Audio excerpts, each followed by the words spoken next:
मंगलम गौतमगणी मंगलम कुंदकुंदारी जैनधर्मोऽस्तु मंगलम सर्वमंगलमांगल्यं सर्वकल्याणकारकं प्रधानं सर्वधर्माणां जैनं जयितुं शासनं जैनं जयितुं शासनं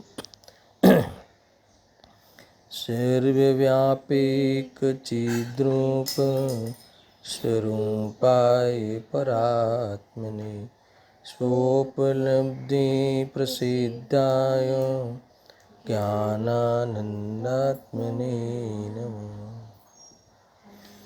आत्म्यरूपयन्पम् अद्भुतं याहि निखे भवसिन्धुतरो आत्मरूप।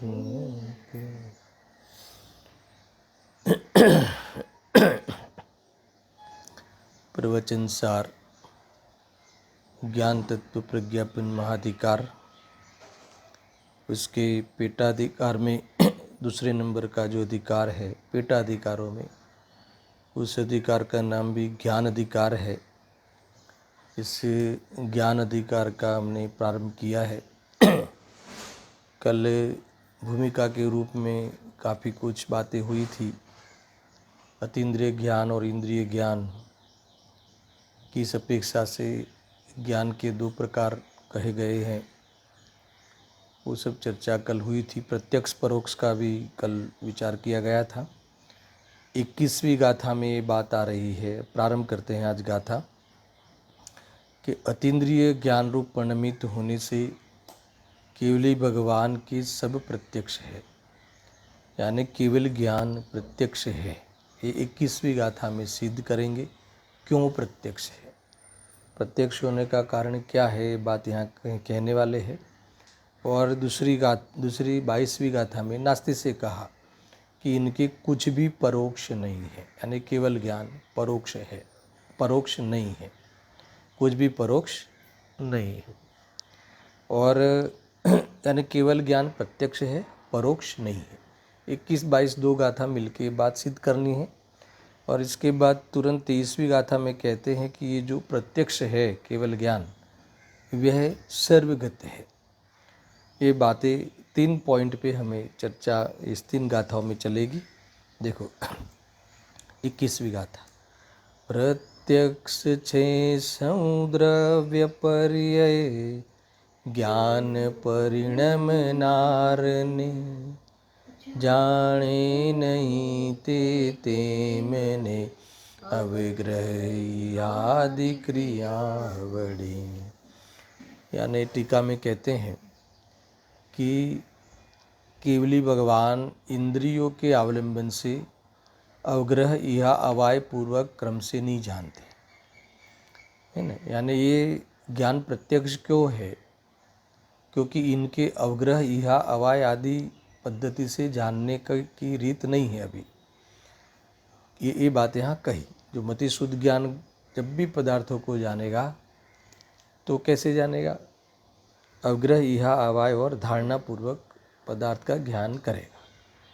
मतलब ये कल मैंने अवग्रह का थोड़ा अर्थ किया था कि इंद्रिय और पदार्थ के योग्य स्थान में, अवग्रह किसे कहते हैं कि इंद्रिय और पदार्थ के योग्य स्थान में रहने से सामान्य प्रतिभास रूप दर्शन के बाद आवांतर सत्ता सहित वस्तु के ज्ञान को अवग्रह कहते हैं, है ना। यानी दर्शन उपयोग के बाद जो ज्ञान उपयोग का प्रारंभ होता है, ये तो इसमें तो दर्शन उपयोग और ज्ञान उपयोग में भी क्रम पड़ता है। जब भी जानने का प्रारंभ होगा तब पहले दर्शन उपयोग होगा।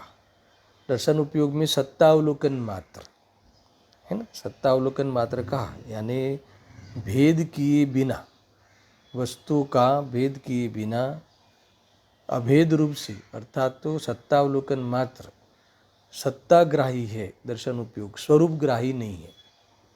समझ में आया। अभी इसमें मैंने एक अभेद शब्द डाला, सामान्य अवलोकन भी कहते हैं। अभेद जानना होता है तो अभेद यानी वो जो ज्ञान में जो अभेद जानते हैं ना, भगवान आत्मा अभेद, वो वाला अभेद नहीं। अभेद यानी यहाँ जड़ चेतन को का भी की भी भिन्नता जिस प्रतिभास में नहीं हो। यानी ये भी नहीं लेना है कि जड़ चेतन को एक मान के जानता है, वो मानने वाली बात श्रद्धा के खाते में। यहाँ ये है कि चेतना में, उस चेतना में, जिस चेतना के प्रतिभास में वस्तु का सत्ता अवलोकन मात्र हो, भेद ही नहीं हो कि ये चेतन है और ये जड़ है, ऐसी कोई ज्ञान, वो अगर जड़ चेतन का भेद करे तो ज्ञान हो जाएगा, पर है मात्र ऐसा। इसका नाम है भेद किए बिना, जड़ चेतन के भेद किए बिना सामान्य रूप से है। अब है में कौन है, वो बात फिर ज्ञान में चालू हो जाएगी। इसमें दर्शन उपयोग के तुरंत बाद एक ज्ञेय से दूसरे ज्ञेयांतर, दूसरे ज्ञेय पर ज्ञान का संक्रमण होने से पूर्व में वहाँ तक जाता है ज्ञान। वहाँ कोई सामने वाले पदार्थ का बोध नहीं होता कि ये मनुष्य है कि तिर्यन छाया है सामने, ऐसा ज्ञान नहीं होता, मात्र कुछ है। इस प्रकार से सत्ता अवलोकन मात्र ऐसा समझना। इसके बाद फिर वह जानने का प्रारंभ करता है कि भाई ये मनुष्य है कि ये तिर्यंच है कि यहाँ चींटी है, ये भी जाना मतलब है। और इसके तुरंत बाद अवग्रह के बाद क्या कहा, इहा यानी विशेष रूप जानने की चेष्टा, यानी जो संशय निवारण करे, ये उस पदार्थ के बारे में कंसेप्ट क्लियर हो, है ना। कंसेप्शनल ज्ञान उसे कहते हैं इंग्लिश में, कि भाई ये अपने को जिज्ञासा हो ना कि जो ये कौन आया है, तो उस जिज्ञासा का भी समाधान करे वो इहा। यद्यपि ये हमें जो ज्ञान कोई भी निर्णय कर लेता है कि कुर्सी है, टेबल है, तो अवग्रह इहा अवाय धारणा पूर्वक ही वो ज्ञान होता है, मगर हमारा ये हमें पकड़ में नहीं आता कि ये अवग्रह के स्टेज में है, इहा के स्टेज में है। सर्वज्ञ भगवान ने देखा है, हमारा ज्ञान इस प्रकार से व्यवसाय करता है। फिर इहा हुआ, फिर अवाय में क्या होगा कि जो जाने हुए पदार्थ में कि दृढ़ता आएगी, है ना, विशेष उसमें दृढ़ता आएगी। दृढ़ता यानी उसके वस्तु के निर्णय में दृढ़ता आएगी, समझ में आया। और धारणा में क्या होगा कि कुछ काल अंतर तक भी नहीं भूला जाए, ऐसी दृढ़ता आ जाना, ऐसा निर्णय हो जाना। वो धारणा एक कुर्सी है, फिर आप वो भूल नहीं करेंगे, भी आपके धारणा में बैठ गया है कि कुर्सी है। तो इस प्रकार से इस ज्ञान का ये व्यवसाय है। यहाँ तो ये कहते हैं कि केवली भगवान कोई पदार्थ को जाने, तो ये इतना इस प्रकार से अवग्रह इहा अवाय इतना भेद करके इतना यहाँ रुकना नहीं पड़ता ज्ञान को। ये तो इंद्रियों के माध्यम से जिनके ज्ञान होता हो ना, इनकी बात है यहाँ सुनना। केवली भगवान के इंद्रियों के अवलंबन से अवग्रह इहा अवाय पूर्वक क्रम से नहीं जानते, है ना, किंतु स्वयं, देखो स्वयं जानते हैं, वो मूल बात। समस्त आवरण के क्षय के क्षण ही, जैसे यहाँ आवरण कौन सा, 4 घाती कर्म, मोहिनी तो चला ही गया है, फिर इनके ज्ञानावर्णी मुनिराज को ज्ञानावर्णी, दक्षिणावर्णी और अंतराय, तो वो भी शुद्धोपयोग के बल में यहाँ कहते हैं ना स्वयमेव। यहाँ तो पहले तो कर्म की ओर से लिया कि स्वयमेव समस्त आवरण के क्षय के क्षण ही, यानी कर्म भी स्वयमेव उनकी जो मैच्योरिटी है उस समय पूरी हो ही जाती है।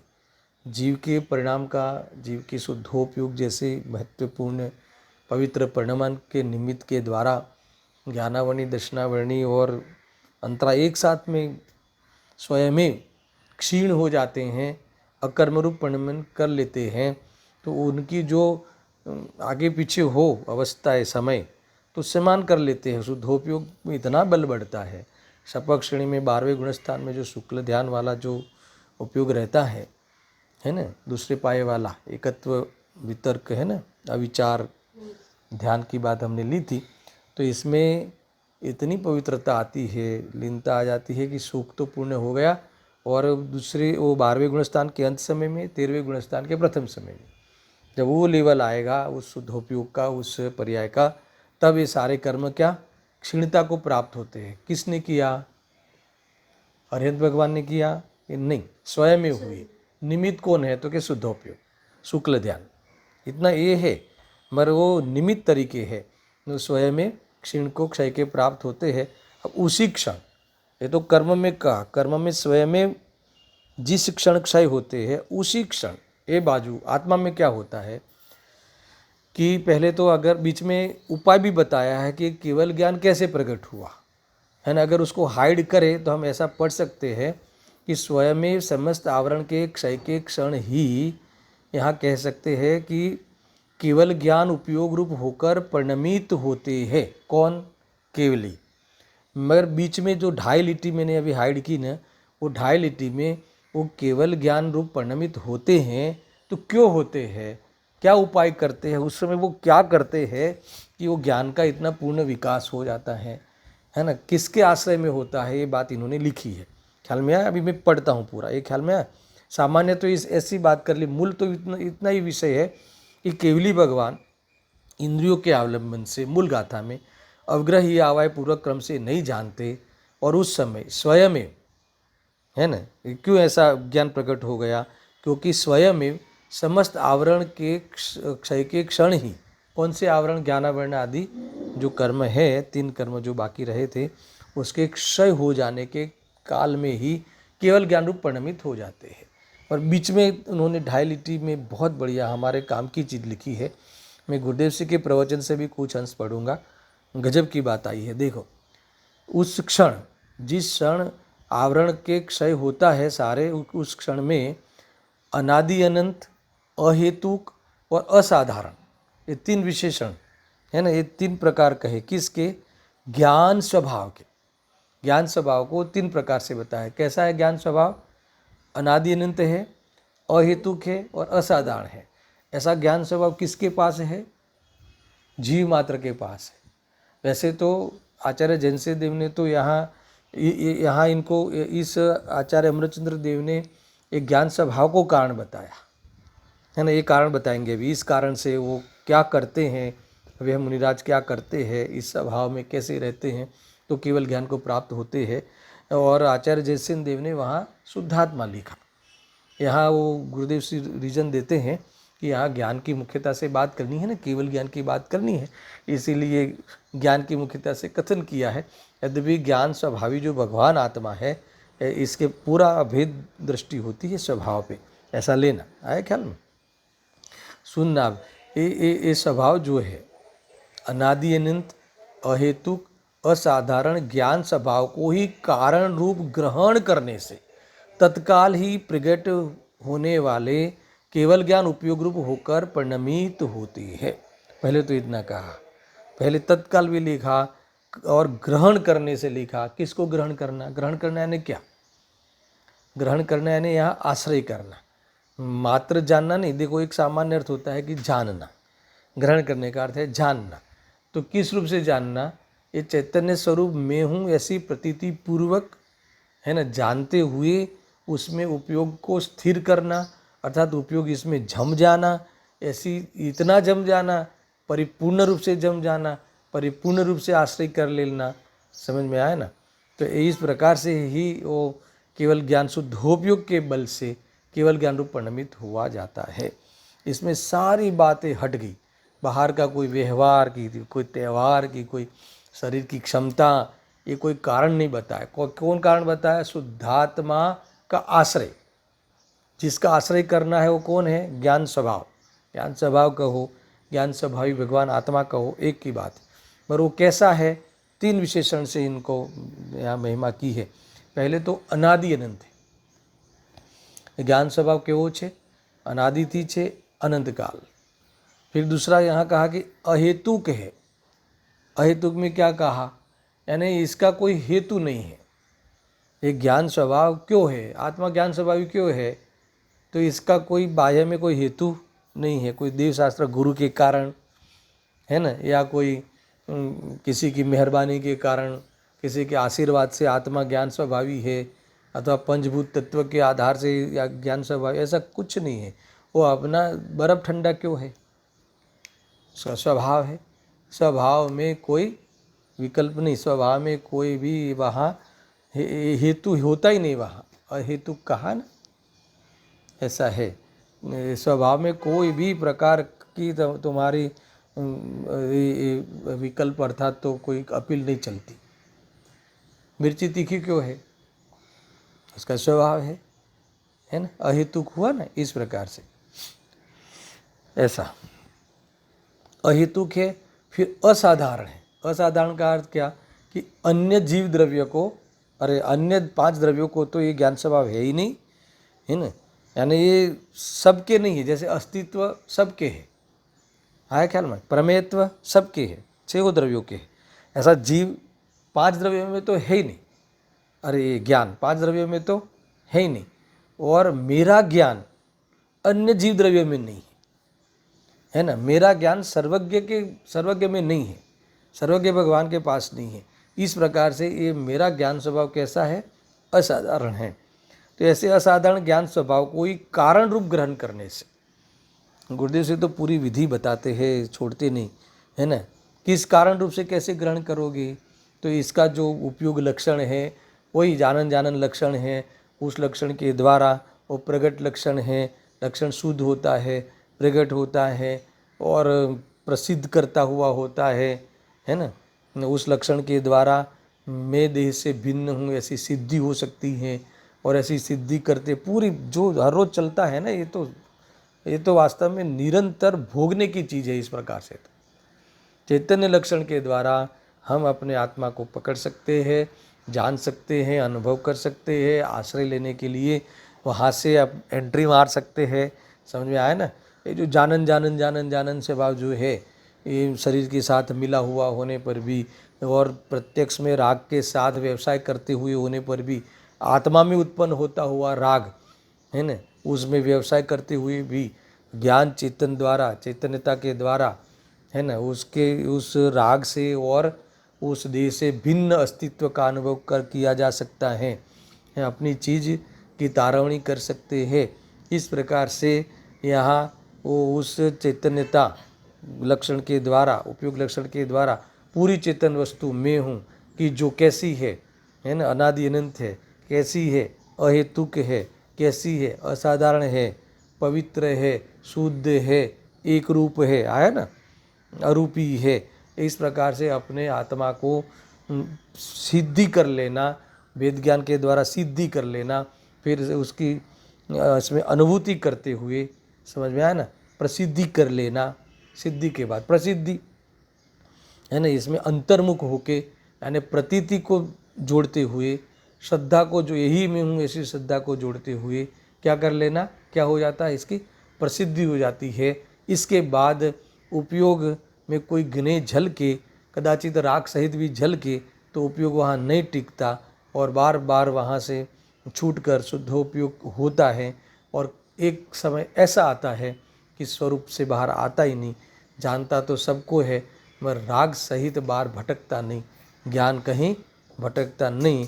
ऐसा जो ज्ञान जब स्वरूप में उपयोग डूबता है, तो वह यहाँ कहते हैं कि तत्काल ही, अगर पढ़ो, ये मैंने कारण रूप ग्रहण जो शब्द है ना, उसका भावासन कराया।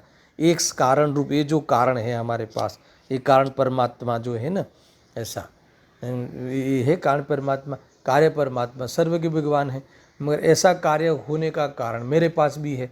तो एक कारण अगर देता है, एक कारण इसको आश्रय करता है, कौन? वर्तमान श्रद्धान ज्ञान चारित्र। तो तीनों की रत्नत्रय की पूर्णता होके तत्काल ही क्या हुआ, प्रकट होने वाला केवल ज्ञान उपयोग रूप होकर अरिहंत भगवान उस रूप परिणमित होते हैं, केवल ज्ञान को प्राप्त करते हैं। बात कौन सी चल रही है यहाँ कि प्रत्यक्ष है, ये सिद्धि प्रत्यक्ष की करनी है, पर उससे पहले अतीन्द्रियता सिद्ध करेंगे, है ना। अब आत्मा के प्रदेशों से डायरेक्ट जानने रूप केवल ज्ञान प्रकट हो गया, इंद्रियों का अवलंबन नहीं रहा। इंद्रियों में एकत्व बुद्धि तो पहले ही छूट गई थी, इंद्रियों में आसक्ति पहले ही छूट गई थी। अब इंद्रियों का अवलंबन छूट गया, क्योंकि जैसे आत्मा का अवलंबन लिया और इतना लिया कि फिर वो इंद्रिय के विषय में उपयोग में आए ही नहीं, केवल ज्ञान उपयोग रूप परिणमित हो गए। अब केवल ज्ञान उपयोग जो है, मतिशुद्ध ज्ञान उपयोग कभी रहा नहीं, यानी केवल ज्ञान उपयोग है, इनको इंद्रियों की जरूरत पड़ती नहीं है। क्यों नहीं पड़ती है? क्योंकि आवरण चला गया। समझ में आया ना। और ये प्रत्यक्ष क्यों है? क्योंकि अब क्रम से जानने वाली पद्धति नहीं रही। और क्रम से जानते, अवग्रह या अवाय करके जानते और इंद्रियों के अवलंबन से जानते, तो ये सारे पदार्थों को प्रत्यक्ष जानना नहीं कहलाता। मगर अब इंद्रिय तो रही नहीं, आत्मा के प्रदेश ही परिपूर्ण प्रकाशित हो गए और इसमें सारी चीज़ें एक साथ युगपद झलकती है। इसको इसलिए सब प्रत्यक्ष है, केवली को सब प्रत्यक्ष ही है। परोक्ष कब कहलाएगा दर्शन? वाया वाया होगा, इसको परोक्ष कहलाएगा। अब इनको वाया वाया नहीं है, समझ में आया ना। देखो, हमें साव्यवहारिक प्रत्यक्ष है एक, कल मैंने अनुभव प्रत्यक्ष बताया था, इंद्रियों से रहित जानने रूप डायरेक्ट आत्मा के प्रदेश को से जानने को भी प्रत्यक्ष कहा था। इसमें भी एक देश प्रत्यक्ष और सकल प्रत्यक्ष का भेद किया था, अनुभव प्रत्यक्ष का भी की चर्चा की थी। और एक साव्यवहारिक प्रत्यक्ष होता है, यानी व्यवहार से प्रत्यक्ष। अभी तुम जो सुन रहे हो, अभी तुम मेरे सामने बैठ के सुन रहे हो, तो डायरेक्ट तुम्हारे कान से शब्द है ना तुम्हारे पास आता है, वहाँ भिड़ता है, और तुम फिर बोध अपने ज्ञान की योग्यता में करते हो, स्वयं में ज्ञान करता है, ख्याल में आया ना। तो इसको साव्यवहारिक प्रत्यक्ष कहा है ना। यानी अन्य लोग फिर तुम जब किसी को कहोगे इस कि ऐसा आया था इस अपने प्रवचन में, तो उनके लिए परोक्ष हो गया, ख्याल में आया कि नहीं। तो ये तो तुम साव्यवहारिक प्रत्यक्ष, फिर भी ये परोक्ष है। क्यों? क्योंकि तुम्हारे जानने में कोई अवलंबन है, कौन? कान का अवलंबन है ना। इसलिए जब तक कोई मीडिएटर हो जानने में, कान अवलंबन है, फिर कई बातें अवलंबन में है ना। कोई अगर मैं पढ़ रहा हूँ तो प्रकाश अवलंबन है, प्रकाश भी तो चाहिए ना, ऐसा इस प्रकार से। तो इस प्रकार से मगर आलोक ज्ञान का कारण नहीं है, प्रकाश ज्ञान का कारण नहीं है, इंद्रिय ज्ञान का कारण नहीं है ना। जब ये आत्मा की चीज़ है तो ये जड़ से कैसे सर्जन होगा? ज्ञान नहीं होगा ना। तो इसीलिए वो आत्मा की चीज़ें ऐसी जिनको खबर पड़ गई है ना, वो ज्ञान का कारण खबर पड़ गई है, और ज्ञान के कारण खबर पड़ने से अपना अस्तित्व, भिन्न अस्तित्व की खबर पड़ गई है ना। देह आदि से भिन्न अस्तित्व की खबर पड़ गई है। इसलिए देह की जो एकत्व बुद्धि जिनके छूट गई है, ये जिसने इस प्रकार से शुद्धात्मा को कारण बना लिया है, अब देह के प्रति लक्ष्य भी नहीं जाता, स्वरूप में ही उपयोग रमते जाता है। ज्ञान में सब जानने में आवे, फिर भी वहाँ लक्ष्य नहीं बनता, समझ में आया ना, राग ही उत्पन्न नहीं होता। तो वह ऐसे शुद्धोपयोग का फल के बाद तत्काल क्या हुआ? केवल ज्ञान रूप परिणमित हो गए। तो अभी आगे पढ़ते हैं। इसीलिए उनके समस्त द्रव्य, क्षेत्र, काल और भाव का अक्रमिक ग्रहण होने से, अक्रमिक क्यों हुआ? देखो, सबको अक्रमिक, द्रव्य, क्षेत्र, काल, भाव, यानी द्रव्य, गुण, पर्याय, सबको। पर्याय कैसी है? क्रमबद्ध है, मगर जानते कैसे है? अरविंद भगवान जानते, यहाँ अक्रम रूप से जानते। इसका अर्थ क्या? अक्रम रूप से जानते, इसका अर्थ ये नहीं है कि क्रमबद्ध को नहीं, क्रमबद्ध रूप से नहीं जानते। अक्रम का अर्थ है युगपत, एक साथ जानना, वो एक साथ जानना, मगर पर्याय तो क्रमबद्ध ही होती है, पर ज्ञान में ऐसी दिव्यता होती है कि तीनों काल की पर्याय और सब पदार्थों एक साथ झलकते हैं। समझ में आया कि नहीं? जैसे मान लो कि एक 3 पोज ले लो साथ में, एक व्यक्ति का बचपन का पोज ले लो, बाजू में एक युवानी का पोज ले लो, फिर एक गड़पण का, बुढ़ापा का पोज ले लो, साथ में 3 पोज है। तो हम तीनों को साथ में देख सकते कि नहीं देख सकते हैं? तीनों अवस्था को अभी वो बचपन में नहीं है ना। अभी मान लो कि युवानी में है, मगर बुढ़ापा आएगा तो ऐसा हो जाएगा, ऐसा एक पोज लगाओ। ये अभी युवानी में है, तो वर्तमान में युवानी में है, भविष्य भूतकाल में बचपन था, भविष्य में बुढ़ापा आएगा। तो 3 अगर चित्र दौड़ते हैं, बनाते हैं, एक साथ में चित्र होते हैं, तो हम तीनों को देख सकते हैं कि नहीं? तो इस प्रकार से ये अक्रम का अर्थ ये है कि पहले जीव को जाना, फिर इस द्रव्य को, शरीर को जाना, ऐसा नहीं। समझ में आया? पहले द्रव्य को जाना, फिर गुण को जाना, फिर ऐसा नहीं। पहले रंग को जाना, फिर स्पर्श को जाना, ऐसा नहीं। समझ में आया? हमारे क्रम पड़ता है, क्योंकि हमारे इंद्रिय से व्यवसाय हो रहा है। तो रंग गुण संबंधी हमारा चक्षु गुण काम करता हो, है ना, तब शब्द संबंधी ज्ञान नहीं होता, व्यवसाय नहीं कर पाते हम।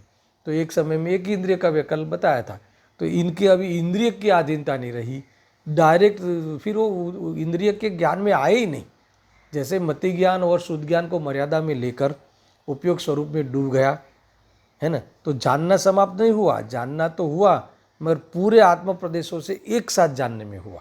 मान लो कि एक दर्पण है बड़ा सा, तो सारा पूरा माहौल एक साथ में झलकता है ना, ऐसा। पर ये दिव्यता ऐसी है कि जो पर्याय नहीं है वो भी झलकती है और जो पर्याय चली गई है वो भी झलकती है। तो ज्ञान की दिव्यता है। ये सब बात आगे आने वाली है, ये तो मैंने आपको ही बताया। इसलिए इनके समस्त द्रव्य, क्षेत्र, काल और भाव का अक्रमिक ग्रहण होने से समक्ष संवेदनी, अब समक्ष शब्द डाला, सुनना फिर से, केवल ज्ञान उपयोग रूप होकर परिणमित होते हैं। इसीलिए उनके समस्त द्रव्य, क्षेत्र, काल और भाव का अक्रमिक, अक्रमिक का अर्थ क्रमबद्ध का निषेध नहीं है यहाँ, पर्याय तो क्रमबद्ध होगी, है नंबर एक साथ जानने में होती है, होगी तो क्रमबद्ध, मगर जानने में इतनी ताकत है कि एक साथ जान लेते हैं, नहीं हुई उसको भी जान लेते हैं, वो ताकत है। समझ में आया? इसका अर्थ अक्रमिक। दूसरा, द्रव्य, गुण और पर्याय को एक साथ जान लेते हैं, इस प्रकार से अक्रमिक है, एक साथ और जानते हैं भी एक साथ। द्रव्य, गुण, पर्याय तो एक साथ में ही है और एक साथ ही जानते हैं। समझ में आया ना? हमारे लिए मान लो कि कई बातें हैं, अभी 6 द्रव्य जो है लोक में एक साथ है ना, तो हमारा तो मान लो देवलाली में कोई घर हो, गुजरात में कोई घर हो, तो हम कैसे जानेंगे? क्रम से जानेंगे। अभी यहाँ हमारा उपयोग लगा हो तो देवलाली का घर हमारे ज्ञान में नहीं बनेगा, मगर है एक साथ। देवलाली में भी अभी है, यहाँ भी अभी है, गुजरात में भी अभी है, मगर तीनों को एक साथ जानते हैं। समझ में आया? एक साथ जानने रूप ज्ञान। क्यों? क्योंकि अभी इनके आवरण नहीं रहा, इनके अभी इंद्रियों के माध्यम से पर प्रवर्तन नहीं रहा, अतीन्द्रियता आ गई, इसीलिए ऐसा है। आगे कहते हैं कि द्रव्य, क्षेत्र, काल और भाव का अक्रमिक ग्रहण होने से समक्ष संवेदन की अवलंबनभूत समस्त द्रव्य पर्याय प्रत्यक्ष ही है। समक्ष यानी जाने तीनों चीज समक्ष है ना, समक्ष यानी प्रत्यक्ष। अभी समक्ष शब्द ख्याल में आया ना, समक्ष, अरे मेरे समक्ष ही बैठा है वो व्यक्ति, वो मेरे समक्ष ही है। समक्ष यानी मेरे साथ में ही है, और मेरे ज्ञान में वो सब साथ में ही झलकते हैं। इसका नाम है समक्ष संवेदन। संवेदन यानी ज्ञान, संवेदन यानी ज्ञान, ज्ञान का वेदन होना, ज्ञान का जानने रूप परिणमित होना, इसका नाम संवेदन। समझ में आया ना? यहाँ कहते हैं प्रत्यक्ष ज्ञान की अवलंबनभूत समस्त द्रव्य पर्याय प्रत्यक्ष ही है। ये बात हुई। देखो भावार्थ में और गजब की बात है। देखो भावार्थकार ने ये जो केवल ज्ञान जो प्रकट होता है ना, जिस कारण से, क्यों, कौन से कारण से? ज्ञान स्वभाव के कारण से, त्रिकाल ज्ञान स्वभाव के कारण से, और अभेद कथन करें तो भगवान आत्मा के कारण से, उसके आश्रय से। ठीक है, तो उस कारण की चर्चा पहले की इन्होंने, और वो भी विशेषताओं पूर्वक की, है ना। ऊपर तो कैसा कहा था? अहेतुक है, अनादि अनंत है और असाधारण है। यहाँ इन्होंने परिभाषित करके, 3 विशेषणों को परिभाषित करके पहले उस कारण की चर्चा की, कारण का वर्णन किया, फिर उस कारण को ग्रहण करने वाली बात बताई केवली भगवान ने, जिन्होंने केवल ज्ञान प्राप्त किया है, इन्होंने ऐसा आत्मा ग्रहण किया है। ग्रहण किया का अर्थ क्या लिया था मैंने? ग्रहण किया है, इसको जाना है। जानने का अर्थ क्या लिया? माना है, जाना है और रमा है, तीनों लेना है। जानने का अर्थ इतना ही नहीं कि जान लिया, जानने का अर्थ अपना मान्य रूप जान लिया और स्वरूप में स्थिर रह के जान लिया। ये 3 प्रकार से एक साथ में, ये 3 गुणों की ये प्रवृत्ति, सम्यक प्रवृत्ति, 3 गुणों की पवित्र प्रवृत्ति होती है। रत्नत्रय की मौसम आती है, तब जाके वो मोक्ष मार्ग में आए, और फिर वो रत्नत्रय की पूर्णता हो जाती है, उपयोग स्थायी हो जाता है ना। बाहर पदार्थ जो जानने में बाहर में आते हैं, तो उस पदार्थों में राग द्वेष ही नहीं रहे। इसका अर्थ हो गया कि स्थिरता को प्राप्त हो गया ज्ञान। समझ में आया ना? कषाय रहित ज्ञान को शुद्धोपयोग कहते हैं। कषाय रहित पदार्थों को जानने का नाम शुद्धोपयोग है। ये शुद्धोपयोग की मूल परिभाषाएं है, और उसको स्वरूप में लीन है। लीन है इसका अर्थ क्या? लीन का अर्थ राग द्वेष नहीं होना, है ना। नहीं जानने का नाम लीनता नहीं है, राग द्वेष रहित हो जाने का नाम लीनता है। समझ में आया ना? राग द्वेष रहित होकर जानने का नाम शुद्धोपयोग है। ऐसा देखो, इन्होंने इस स्टाइल से, इस शैली से इनको यहाँ बताया। देखो, जिसका न आदि है और न अंत है ना। किसका? हम कौन सा विशेषण दिया था वहाँ? अनादि अनंत। न आदि है और न अंत है, अनादि अनंत। यानी मेरा अर्थात मेरे ज्ञान स्वभाव का अर्थात मेरी न शुरुआत है और मेरा न अंत है। इसका अर्थ मैं अजन्मा हूँ, मेरा न जन्म है, मेरा न मरण है, मैं नया उत्पन्न होता नहीं और मैं विनाश को प्राप्त होता नहीं। समझ में आया कि नहीं? ऐसा कौन है? भगवान महावीर कि मैं जीव मात्र, छिहो द्रव्य ऐसे है। समझ लेना, जिसका न आदि है और न अंत है, तथा जिसका कोई कारण नहीं है, यानी अहेतु है ना। अनादि अनंत होता है, उसको निमित्त लागू पड़ता भी नहीं। समझ में आया कि नहीं? अनादि अनंत है, उसमें कोई हेतु होता भी नहीं, अनादि से है, अनंत काल तक है। तो फिर मान लो कि व्यवहार से कारण हो और निश्चय से कारण हो, ये सारी बातें तो कार्य हो तब हो। ये कार्य नहीं है, ये कारण है। और कारण कैसा कारण है? त्रिकाल कारण है।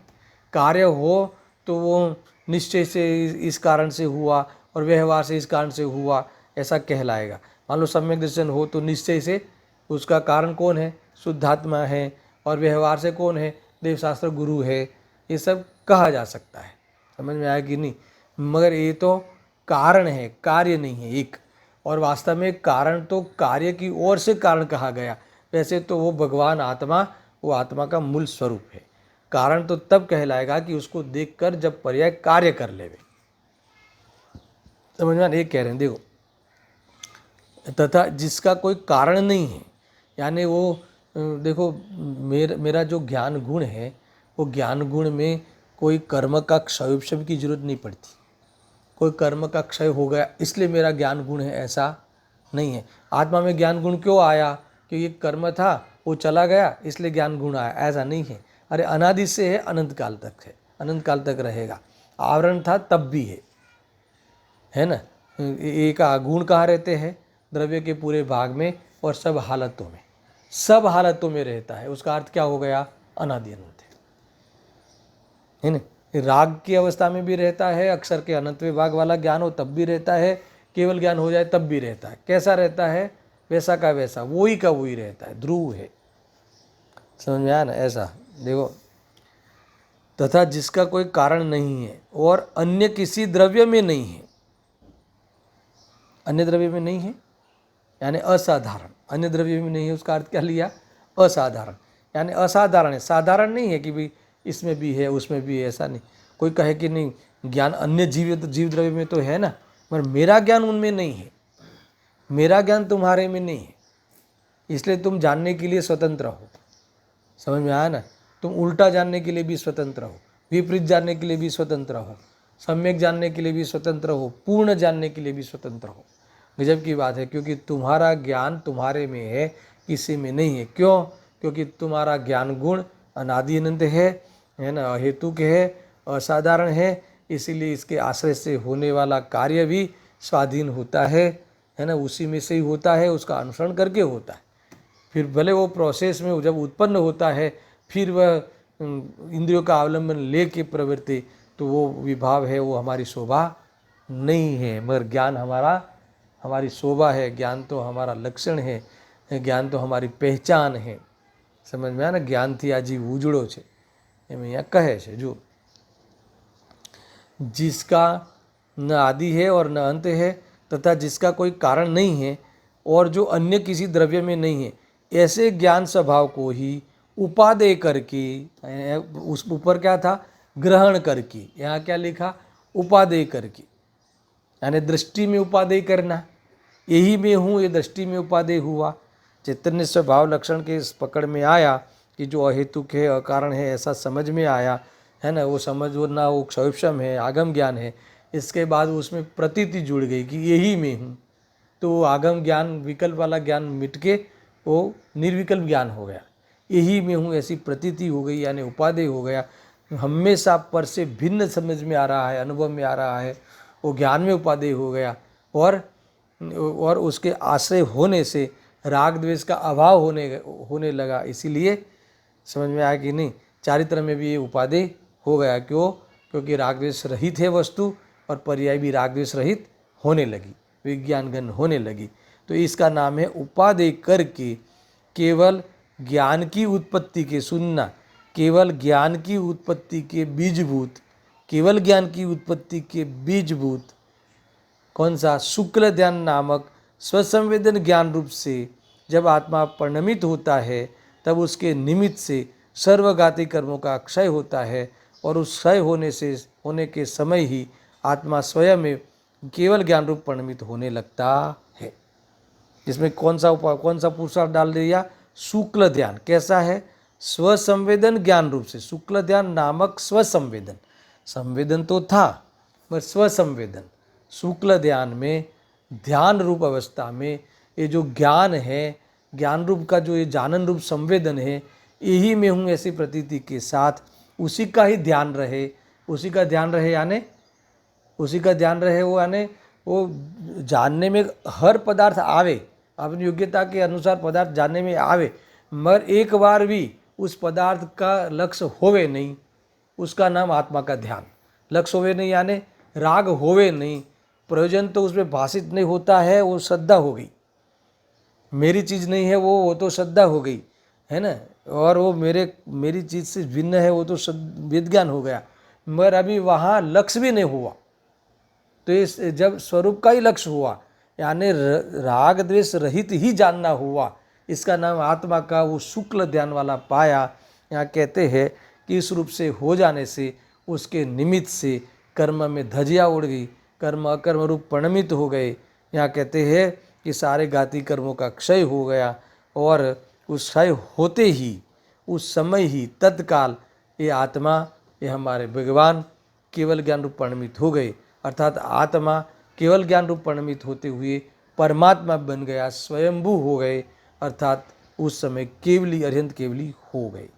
अब प्रत्यक्ष वाली बात कहेंगे, वे केवल ज्ञानी भगवान, अब सुनना, वे केवल ज्ञानी भगवान सायुपशमिक ज्ञान वाले जीवों की भांति अवग्रह या अवाय और धारणारूप क्रम से नहीं जानते।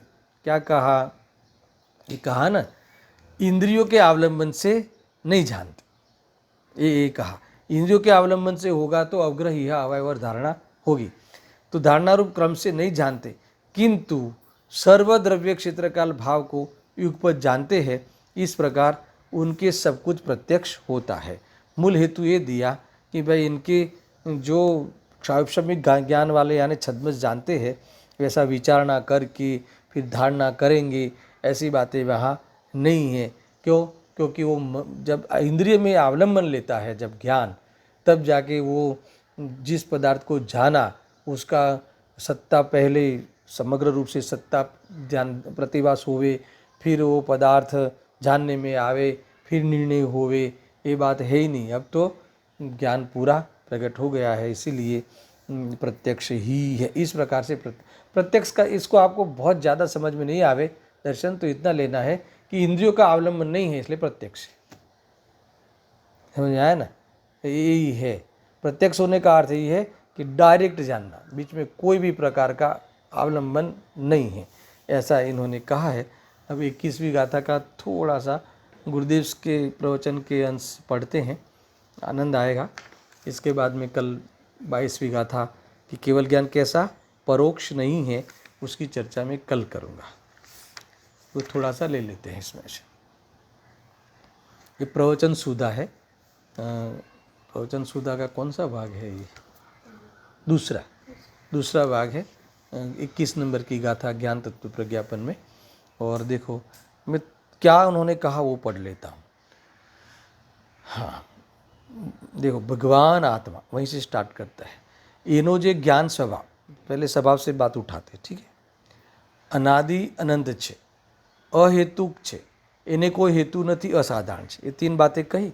अब इससे कैसे इनका किस प्रकार से एक प्रकार से निरूपण करते हैं।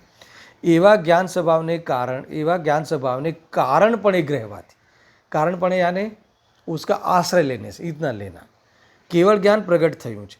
जेम नीचे यानी नीचे के गुण स्थानों में, चौथे आदि गुण स्थानों में सम्यक दर्शन और सम्यक ज्ञान त्रिकाળી आत्माने कारणपणे ग्रहीने सम्यक दर्शन અને જ્ઞાન થાય છે, એમ આ કેવળ જ્ઞાનીને પરના કોઈપણ અવલંબન લીધા વિના ત્રિકાળી स्वभावને કારણપણે केवल ज्ञान प्रकट થાય છે। अवलंबन लेने की जरूरत क्या है? देखो, मुझे अपने को जानना है तो इसमें इंद्रियों का भी अवलंबन नहीं चाहिए, है ना। पुद्गल को जानना है, छद्मस्त को, तो इंद्रियों का अवलंबन चाहिए। मन मुझे जानना है तो इंद्रियों से मेरा ज्ञान होता ही नहीं, ऐसा मैं अपने को जानता हुआ इंद्रियों का अवलंबन बिना मैं अपना अनुभव कर लेता हूँ। ऐसा ख्याल में आया ना। अब देखो, इन्होंने ज्ञान स्वभाव की बात यहाँ ली है और आचार्य जयसिंह देव ने पूरा आत्मा लिया है। दोनों का अंतर क्यों है इसका थोड़ा सा इशारा किया है। અહીંયા જ્ઞાન લીધું છે, કેમ કે કેવળ જ્ઞાનની ઉત્પત્તિની વાત કહેવી છે ને, બાત કેવલ જ્ઞાન की बात करनी है ना, इसीलिए।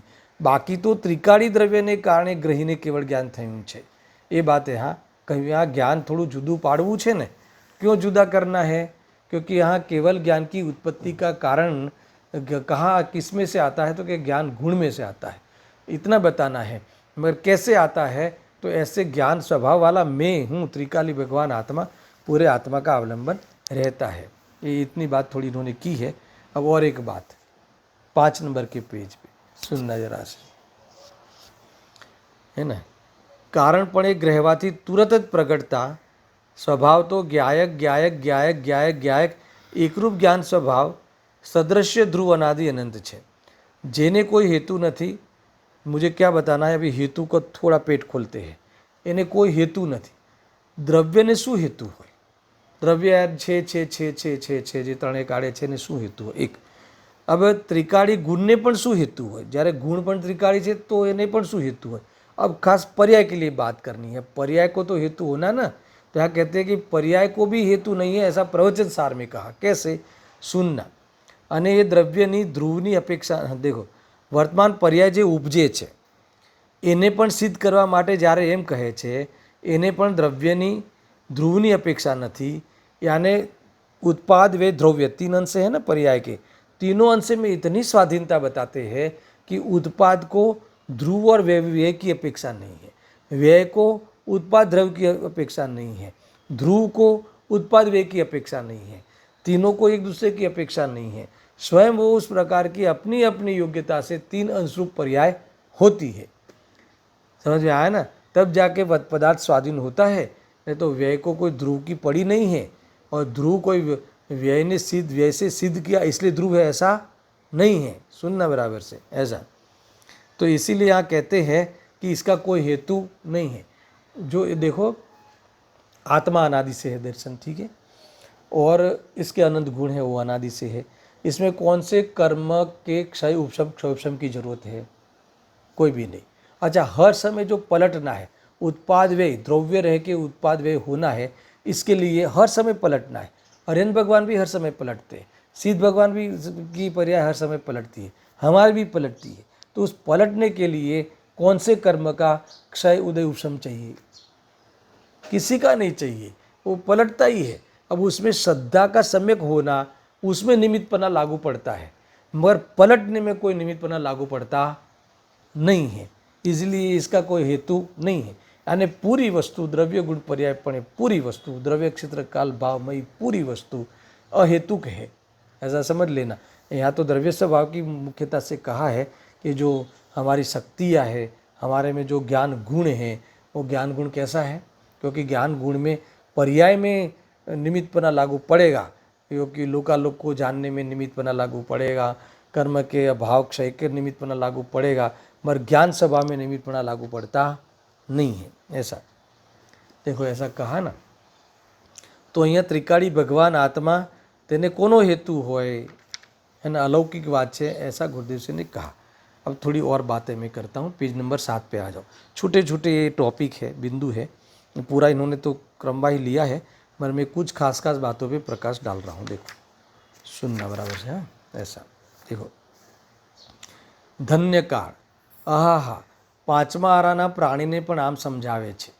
આ 5મા આરાના પ્રાણીને સમજાવે છે કે ચોથા આરાના पंचम आरा के गुरु पंचम आरा के शिष्य को समझाते हैं। पंचम काल के गुरु भी पंचम काल के हैं और शिष्य भी पंचम काल का। क्या समझाते हैं? केवल ज्ञान का स्वरूप समझाते हैं। ये क्यों कहा कि पंचम काल में किसी जीव को केवल ज्ञान तो प्रकट होता नहीं, तो क्या प्रकट होता नहीं तो भी श्रद्धा तो पंचम काल में भी हो सकती है। और इसकी श्रद्धा के बिना, केवल ज्ञान स्वभाव की श्रद्धा के बिना केवल ज्ञान और पर्याय में केवल ज्ञान इस प्रकार का होता है मोक्ष तत्व, इसकी भी श्रद्धा किए बिना मोक्ष तत्व उत्पन्न होता नहीं, ये यहाँ कहने वाले हैं। सुनना, જ્યારે આત્માને સમ્યક દર્શનમાં પણ કારણપણે આશ્રય પ્રમાણે ગ્રહણ કર્યો ત્યારે તને સમ્યક દર્શન જ્ઞાન થયું. હવે પછી પણ એટલે કે અત્યારે ભલે કેવળ જ્ઞાન ન હો, પણ જ્યારે કેવળ જ્ઞાન થશે અને જેને થયું છે તેને પણ ત્રિકાળી જ્ઞાનના આશ્રય, જ્ઞાનના આશ્રય જ થાય છે, બરાબર. इसमें ही लीन होने से होता है. વજ્ર નારાજ સહનન છે, મનુષ્યપણું છે, ભગવાનની વાણી સાંભળવા મળી છે માટે કેવળ જ્ઞાન થાય છે એમ નથી.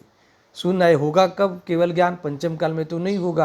फिर भी केवल ज्ञान जिसके आश्रय से सम्यक दर्शन हुआ है, ज्ञान सम्यक हुआ है, उसी में लीन होने से केवल ज्ञान होगा, ऐसा श्रद्धांत तो सम्यक दर्शन के काल में इसी भाव में होता है. समझ में आया कि नहीं? ये यहाँ बात कही है. और वो किसी से नहीं होगा कि पंचम काળ છે, हीन લોકો છે, શરીરનું પણ સહન અહીંયા ખાસ છે નહીં, सहन शक्ति कोई છે नहीं એટલે केवल ज्ञान થતું નથી, ऐसा नहीं है.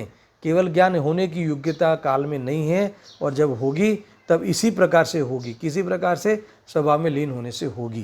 ये बात इन्होंने यहाँ कही है. सुनना, और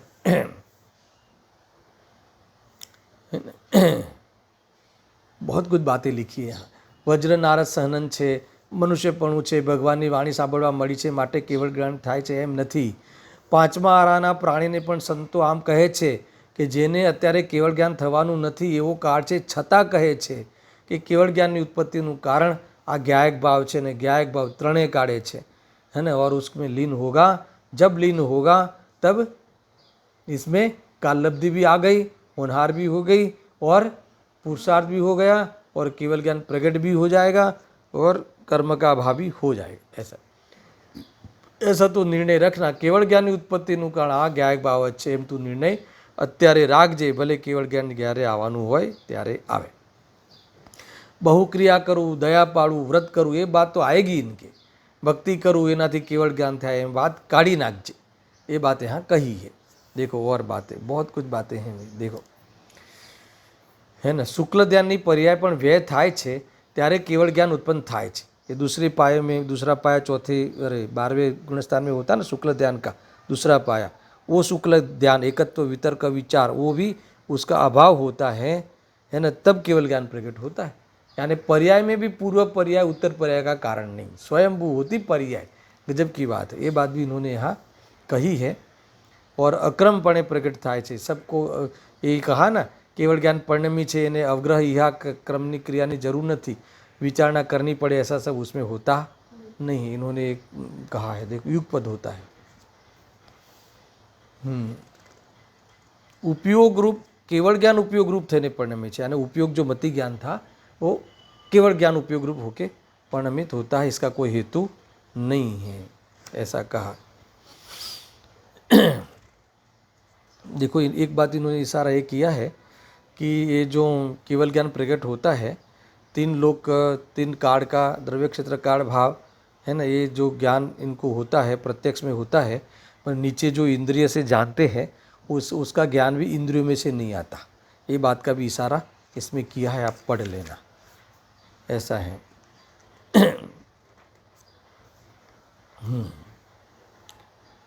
हाँ, और एक खास बात मुझे वैराग्य की बात आपको थोड़ी सी बतानी है, फिर समाप्त करता हूँ मैं.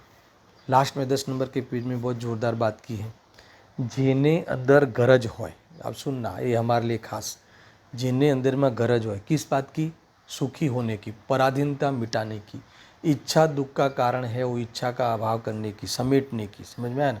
और गरज हो, भव भयनो डर होय, ભવ ભયનો ડર હોય કે અરે રે એ ભવ ક્યાં થશે, હું ક્યાં જઈશ અહીંયા, એમ ભાઈ અહીંથી ક્યાં જઈશ, અજાણ્યા ક્ષેત્રે અજાણ્યા કાળે ક્યાં જઈશ, તું ક્યાં જઈશ. कितनी बार देखो, जो सम्यक दर्शन અને ज्ञान न કર્યું, इस भव्य दर्शन में हर समय कहता हूँ ना, और आत्मा का दर्शन नहीं किया, सत्य को नहीं जाना, बाहर की चीज़ें में सुख नहीं है ऐसा निर्णय नहीं किया, તો આ કહેતે અરે એના સંસ્કાર પણ ન નાખ્યા, સંસ્કાર યાને એ પ્રગટ નહીં કિયા, તો એને 84ના અવતારમાં ક્યાં જવું થશે भाई। અહીં कहड़ू कुटुंब मूकी, ये सब कुटुंब को है ना, यानी अनुकूल कुटुंब है ना, वो ये सब कुटुंब को भी छोड़कर 5-50 लाख करोड़ 2 करोड़ रुपया मूकी, बंगला 50-50 लाखना मूकी અને લસણમાં ઉપજી। क्या उपजी से कहे છે सम्यक दर्शन होगा तो ऐसे शर्मजनक भव नहीं आएंगे।